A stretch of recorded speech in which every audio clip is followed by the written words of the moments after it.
मंगलवार को अगर शिव जी के मंदिर में, शंकर के मंदिर में जाकर 1 लोटा पानी चढ़ाया जाता है तो हमारे कार्य में उन्नति होती है।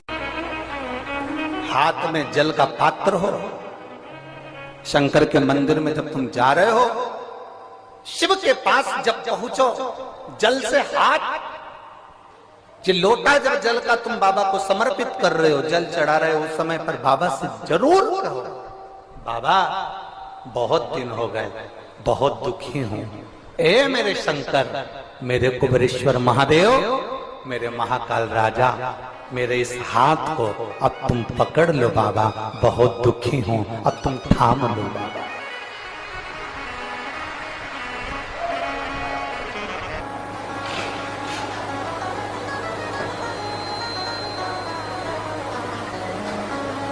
शिव महापुराण की कथा यहां तक कहती है कि यदि आप कोई मंत्र, साधना, व्रत, उपास कुछ भी नहीं जानते तो बेलपत्री के वृक्ष के नीचे 1 लोटा जल चढ़ाओ, प्रदोष की प्रदोष, 1 घी का दीप लगाओ और बेलपत्र के वृक्ष के नीचे की मिट्टी का ही तिलक लगाओ।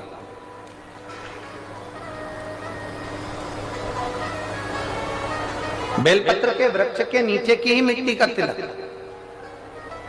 कथा हमको कहती है कि भगवान कभी भी सामग्री का भूखा नहीं रहा, भगवान भोलेनाथ भाव का भूखा रहा।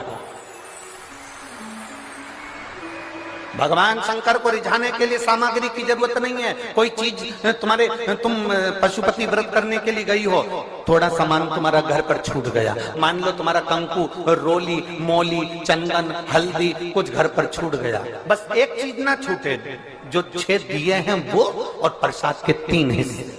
जो प्रसाद तुम लेकर जा रहे हो उसके 3 हिस्से करने का सामान वो छूटना नहीं चाहिए। बाकी का तुम्हारी मोली घर पर छूट गई, रोली घर पर छूट गई, चंदन घर पर छूट गया, अगर तगर घर पर छूट गया, कपूर घर पर छूट गया, लोटा पानी का घर पर छूट गया, कोई सामान तुम्हारा घर पर छूट गया, चल जाएगा, बिल्कुल चलेगा। तुम उसमें चिंता मत करना कि मेरी थाली में ये नहीं।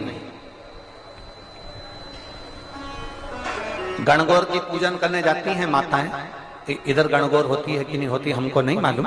गणगौर की जब पूजन करने माता जाती हैं, तीज का पूजन करने जाती हैं, देवी का पूजन करने जाती हैं, चतुर्थी का पूजन करने जाती हैं, किसी देवी देवता का पूजन करने जाती हैं, पूजन की थाली में दूसरे की थाली में देखती हैं कि बहुत सारा सामान है, मेरी थाली में ये चीज नहीं है, तो उसको याद आती रहती है, मैंने तो भगवान को ये चढ़ाया ही नहीं, मैं तो भगवान को ये देख ही नहीं पाई, मैं तो भगवान को ये दे नहीं पाई, मेरे पास तो ये सामान है ही नहीं, उसकी चिंता में लग जाती है। शिव महापुराण की कथा कहती है, जो देवी देवता ने आपके हाथ से बुलवाना था वो सामान देवी देवता ने अपने हाथ से बुलवा लिया, अब चिंता करने की जरूरत नहीं। आप ये टेंशन मत लो कि मेरी थाली में ये नहीं है, मेरी थाली में ये है, ना ना, आप तो भगवान के भरोसे छोड़ दो कि तूने जो कहा मैं वो लेकर आ गया, तूने जो मुझे बुद्धि दी उस बुद्धि से मैं लेकर आ गई, तूने जो मुझे आज्ञा करी मैं वो लेकर पहुंच गई। अब मेरे पास में ये नहीं कि मैं ये भूल गई, मैं ये रह गया।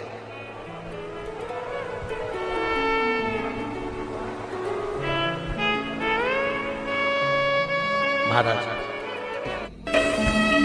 कोई व्यापार नहीं चलता हो, दिक्कत आ रही हो तो हनुमान जी के दूसरे नंबर का भाई गतिमान का स्मरण करो, हनुमान जी के उल्टे पांव का सिंदूर लाकर गतिमान का नाम लेकर स्वस्तिक बना दिया जाए व्यापार वाली जगह पर, तो व्यापार अच्छा चलने लगता है। महाराज, कोई व्यक्ति पैसा खा गया, नहीं दे रहा, बहुत परेशान हो गए, मांग मांग कर दे गए, नहीं दे रहा, हाथ जोड़ लिए, पांव जोड़ लिए, सब कुछ कर लिया, नहीं दे रहा, तो हनुमान जी के तीसरे नंबर का भाई रतिमान, रतिमान, गतिमान रतिमान, रतिमान का नाम लीजिए, पीपल के पत्ते पर लाल सिंदूर से जो व्यक्ति पैसा लेकर गया उसका नाम लेकर बहते हुए पानी में अपनी कामना कर रतिमान का नाम लेकर छोड़ दीजिए। 15 दिन में रतिमान ऐसी उतावली मचाता है कि उसको हाथ जोड़कर वो खुद फोन लगाकर बोलता है, भैया तेरा मैं पैसा लौटा दूंगा।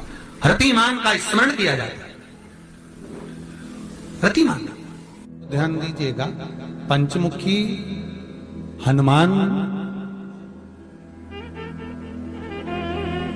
का एक स्मरण, पंचमुखी हनुमान का एक भाव। महाराज, जैसे बहुत ज्यादा तकलीफ अगर व्यक्ति को हो गई है, बहुत कष्टमय जीवन चल रहा है, हार गए हर जगह से और तकलीफमय जीवन चल रहा है, तो पंचमुखी हनुमान का एक शिव महापुराण का और स्कंद पुराण का एक बड़ा सुंदर मंत्र है। उस मंत्र को आप सब एक बार हमारे साथ में बोलें। ओम नमो हनुमते रुद्र अवताराय सर्व शत्रु संहारणाय सर्व रोग हराय सर्व वशीकरणाय रामदूताय स्वाहा। बस इस मंत्र को हाथ में काली तिल लेकर, एक जौ लेकर और गूगल लेकर, थोड़ा सा उसमें गाय का घी डालकर, कंडे को या अग्नि को जलाकर इस मंत्र का 11 बार 21 बार जाप कर कर अपनी कामना कर कर छोड़ दीजिए। कैसा भी रोग हो, बीमारी हो, कष्ट हो, दुख हो, तकलीफ हो, 21 दिन के अंदर वो आनंद आना प्रारंभ कर देता है। इस मंत्र, स्कंद पुराण का, शिव महापुराण का यह मंत्र मूल पंचमुखी हनुमान सुख देंगे। और एक और चीज याद रखिए महाराज, यदि कोई काम के लिए जा रहे हो, कोई व्यापार के लिए जा रहे हो या नौकरी करने के लिए जा रहे हो और लगी नहीं रही, बहुत तकलीफ पा रहे हो, सर्विस ही नहीं लग रही, बहुत कष्टमय हो गया, तो निवेदन करूंगा 5 पीपल के पत्ते पर बेसन के 5 लड्डू घर में बने हुए, गाय के घी के 5 लड्डू रख लो। उस लड्डू के बीचों बीच एक आटे का दिया और उसमें तिल्ली का तेल डालकर इसी मंत्र का प्रयोग कर कर पंचमुखी हनुमान का किसी भी हनुमान के मंदिर में जाकर, दक्षिण मुखी हनुमान के मंदिर में जाकर उसको रख कर आ जाइए। इसके बाद आप उस काम के लिए जाइए, आपका काम सफल हो जाएगा। आपको किसी को नहीं कहना पड़ेगा कि हाथ जोड़ना नहीं पड़ेंगे, किसी के पांव नहीं पड़ना पड़ेंगे, तुरंत काम होगा।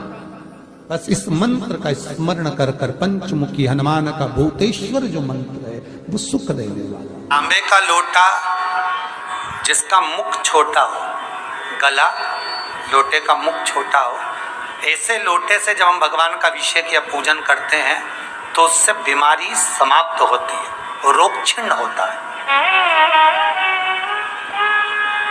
तांबे के लोटे से शंकर भगवान को दूध चढ़ाना चाहिए, नहीं चढ़ाना चाहिए? शास्त्र कहता है तांबे के लोटे से दूध चढ़ाने से पूत छिन्न होता है, इसलिए तांबे के लोटे से दूध ना चढ़ाएं। अगर दूध चढ़ाना है तो स्टील का पात्र ले लें, चांदी का पात्र ले लें, आदि दूसरे पात्र ले लें, पर तांबे के पात्र से दूध ना चढ़ाएं। फिर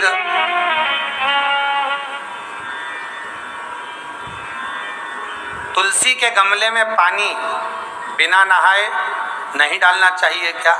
वैसे शिव महापुराण में एक बात अच्छी लिखी है और स्कंद पुराण में भी लिखी है कि यदि तुलसी और बेलपत्र, क्या क्या चीज, तुलसी और बेलपत्र बिना नहाए स्पर्श नहीं करना चाहिए।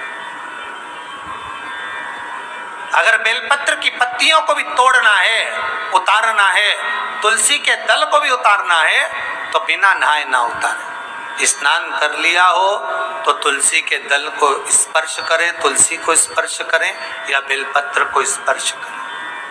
महाराज बेलपत्र का भी स्पर्श बिना स्नान के नहीं किया जाता।